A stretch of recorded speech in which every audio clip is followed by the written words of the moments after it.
Dikala harga emas tinggi, ramai yang cari tempat terbaik untuk jual balik emas lama, betul tak?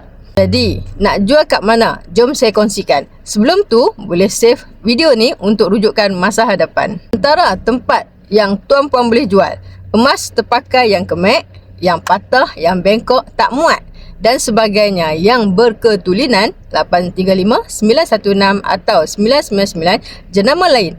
Untuk harga yang tertinggi dalam pasaran, boleh terus ke cawangan Public Gold yang berhampiran. Kebanyakan kedai-kedai emas dan Arhanu seluruh Malaysia juga jual emas mereka kepada Public Gold sebab Public Gold buyback harga paling tinggi dalam market. Jadi, macam mana prosedur nak jual emas ni? Okey, yang pertama, jom saya bantu anda register akaun Public Gold secara percuma. Yang kedua, kemudian boleh walk in ke mana-mana branch Public Gold yang berdekatan dengan bawa IC atau pasport bagi mereka yang bukan warga negara dan emas. Berikan IC anda kepada staf untuk sahkan jika kita dah ada akaun Public Gold ke belum. Serahkan emas fizikal kepada staf untuk staf timbang dan uji ketulinan emas. Lepas itu, staf akan nilaikan grade emas kita mengikut grade darab dengan harga semasa. Public Gold akan masukkan duit terus ke akaun bank.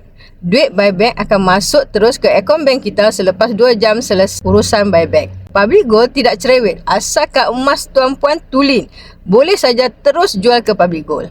Public Gold bukan sahaja jual emas, tetapi juga beli emas. Emas rosak, kemek atau cala, Public Gold semuanya terima, asalkan emas tuan-puan tulen. Public Gold juga tidak hadkan, okey, berapa banyak yang tuan-puan ada, bawa sahaja ke cawangan yang berhampiran. Public Gold juga tidak menggunakan konsep trade-in. Maksudnya, bila kita jual balik emas kita, boleh terus dapat tunai ataupun duit ditransferkan kepada akaun bank. Tidak macam sesetengah tempat, dia tak terima kita nak jual balik dan nak dapatkan tunai. Kecuali mereka akan terima jika trade-in dan ambil barang baru dari mereka. So, selamat menabung.